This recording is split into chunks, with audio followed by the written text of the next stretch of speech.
Kuldeep music present. Music by Neha studio.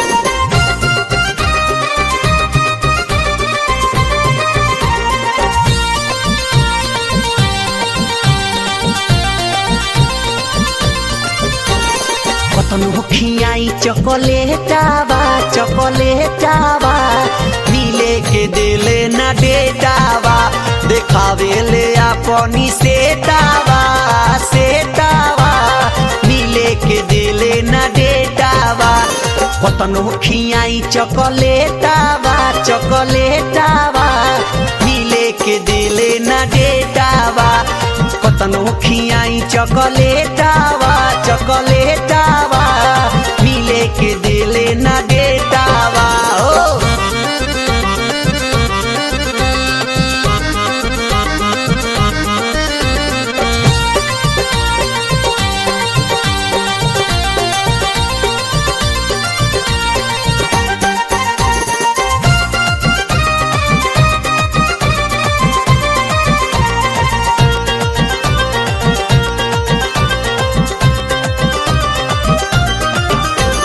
दिन भरे चक्कर काटे हमारा दुकान के राखे जोगा के ही अपना सामान के दिन भरे चक्कर काटे हमारा दुकान के राखे जोगा के ही अपना सामान के खुला रखे ले अपन गेटावा गेटावा मिले के दिले ना डेटावा कतनो खियाई चॉकलेटावा चॉकलेटावा मिले के दिले ना डेटावा।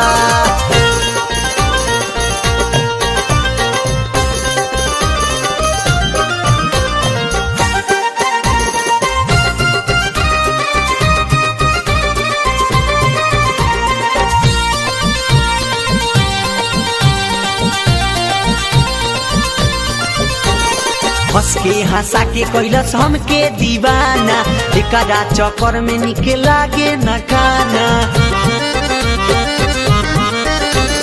हंस के हंसा के कैलस हमके दीवाना एकरा चक्कर में निके लागे न खाना मांगी तो देखावे ले गेठावा गेठावा मिले के दिले न डेटावा कतनो खियाई चॉकलेटावा चॉकलेटावा मिले के दिले ना डेटावा।